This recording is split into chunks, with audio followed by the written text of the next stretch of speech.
not see that damn tree? He looks mad. ഉച്ചയ്ക്ക് ഭക്ഷണമൊക്കെ കഴിച്ചുകൊണ്ടിരിക്കുമ്പോൾ അല്ലെങ്കിൽ അതൊക്കെ കഴിഞ്ഞ് ചുമ്മാ ബോറടി മാറ്റാൻ റിലാക്സ് ആവാൻ വേണ്ടി പണ്ട് സൂര്യ ടി വിയിൽ വരുന്ന സിനിമയൊക്കെ നമ്മൾ കാണാറുണ്ടായിരുന്നില്ലേ? അരമന വീട്, 500 ഏക്കർ പോലെയുള്ള സിനിമകളൊക്കെ. അങ്ങനത്തെ ഹോളിവുഡിൽ നിന്നിറങ്ങിയ ഒരു സിനിമയാണ് ഇന്ന് ഞാൻ നിങ്ങൾക്ക് പരിചയപ്പെടുത്തുന്നത്. I am fine. Yes, thank you for asking. Duplass സഹോദരന്മാരെന്നറിയപ്പെടുന്ന ജെ ആൻഡ് മാർക്ക് ഡുപ്ല സഹോദരന്മാർ ഒരുമിച്ച് സംവിധാനം ചെയ്ത് 2011 ഇറങ്ങിയ ചിത്രമാണ് Jeff who lives at home. Duplass ബ്രദേഴ്സിന്റെ ഒരു സിഗ്നേച്ചർ മംബിൾകോർ സ്റ്റൈലാണ് ആൻഡ് ക്യാമറാസ് യൂസ് ചെയ്യുന്നതും നാച്ചുറൽ ഡയലോഗ്സ് യൂസ് ചെയ്യുന്നതും ഓക്വേർഡ് റിയലിസം കാണിക്കുന്നതുമൊക്കെ. And that really help this film feels intimate and relatable, almost like a slice of real life. Drama comedy ജോണറിലാണ് cinema കാണിക്കുന്നതെങ്കിലും ഈ സിനിമയ്ക്ക് പ്രത്യേകിച്ച് ഒരു ജോണർ ഉണ്ടെന്ന് എനിക്ക് തോന്നുന്നില്ല. അങ്ങനെ പ്രത്യേകിച്ച് ഒന്നും പെടാത്ത ഒരു ബ്ലോക്ക് ബസ്റ്റർ ചിത്രമല്ല, ഒരു സയൻസ് ഫിക്ഷൻ കഥയല്ല പറയുന്നത്. ഒരു ഡ്രാമ എന്ന് കൂടി ഈ സിനിമയെ പറയാൻ കഴിയില്ല. അങ്ങനെ ഒന്നിലും പെടാതെ ചുമ്മാ കുറച്ച് മനുഷ്യരുടെയും ഒരു ലൈഫൊക്കെ എക്സ്പ്ലോർ ചെയ്ത് കഥ പറയുന്ന ഒരു ചിത്രമാണിത്. 30 വയസ്സുള്ള ജെഫിന്റെ കഥയാണ് സിനിമ പറയുന്നത്. അയാളുടെ ഡെസ്റ്റിനി ഇതുവരെ അയാൾക്ക് കണ്ടെത്താൻ കഴിഞ്ഞിട്ടില്ല. എന്നാൽ അയാളുടെ ഡെസ്റ്റിനി അയാൾ ഉടനെ തന്നെ കണ്ടെത്തുമെന്നും യൂണിവേഴ്സ് അതിനായി ഹെൽപ്പ് ചെയ്യുന്നുള്ള ഒരു പോസിറ്റീവ് മൈൻഡിലുമാണ് അയാൾ ജീവിക്കുന്നത്.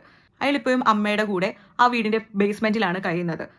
യൂണിവേഴ്സ് തന്നെ തന്റെ ഡെസ്റ്റിനിയിൽ എത്തിക്കുമെന്നും അതിനായി ഓരോ സയൻസ് കിട്ടിക്കൊണ്ടിരിക്കുകയാണെന്നുള്ള വിശ്വാസത്തിൽ അതിങ്ങനെ നല്ല രസകരമായിട്ട് പറഞ്ഞാണ് കഥ മുന്നോട്ട് പോകുന്നത്. ജെഫ് എങ്ങനെയാണ് തന്റെ ഡെസ്റ്റിനി മാറ്റാൻ പോകുന്നതെന്നും അതിനുവേണ്ടി എന്തൊക്കെ ആക്ഷൻസ് ആണ് അയാൾ ചെയ്യുന്നതെന്നൊക്കെയാണ് വളരെ രസകരമായിട്ട് കഥ പറഞ്ഞു പോകുന്നത്. ജെഫിന്റെ കഥ പറയുന്ന പോലെ തന്നെ ജെഫിന്റെ ബ്രദറിന്റെയും ജെഫിന്റെ അമ്മയുടെയും കഥയൊക്കെ അത്ര ഇമ്പോർട്ടൻസോടെ സിനിമയിൽ ഇങ്ങനെ പാരലായിട്ട് പറഞ്ഞു പോകുന്നുണ്ട്. ഇവരൊരു ഫാമിലി ആണെങ്കിലും ഭയങ്കര ഡിസ്റ്റന്റ് ആയിട്ട് നിൽക്കുന്ന മനുഷ്യരാണ് ഇവർ തമ്മിൽ. ഒരു ക്ലോസ്നെസ് ഒന്നും അങ്ങനെയില്ല. പക്ഷെ കഥ ഇങ്ങനെ പറഞ്ഞു പോകുന്നതോറും ഇവരുടെ ഒറ്റപ്പെടലിൽ നിന്നൊക്കെ ഇവർ മാറി it shows like they are finding their own path and ഒരു ക്ലോസ്നെസ് കൊണ്ടുവരുന്നത് എങ്ങനെയാണെന്നൊക്കെ വളരെ മനോഹരമായി സിനിമ പറയുന്നുണ്ട്. Hello? Mom. Jeff. Hi. You know you're supposed to say hello when you pick up the phone. Jeff, what do you do in the basement? You're not cleaning it. You really want to know? You didn't like it last time we had this Okay, conversation. no, you're right. ഭയങ്കര simple ആയിട്ടുള്ള uncomplicated ആയിട്ടുള്ള ഒരു beautiful ആയിട്ടുള്ള ഒരു പടമാണിത്. നമുക്ക് life changing ആയിട്ടുള്ള ഒരു moments ഒന്നും സിനിമ തരുന്നില്ല. But it surely does give you something to think about. With no awareness. What are you talking about? I'm having this really weird dream about Dad lately. He says, Pat, what's the greatest day in the history of the world? And I'm like, Dad, I don't know. And he just looks at me and he smiles. And He says today. how'd you know that? വലിയ സംഭവങ്ങളൊന്നും ഇല്ലാത്തൊരു സിനിമയാണിത്.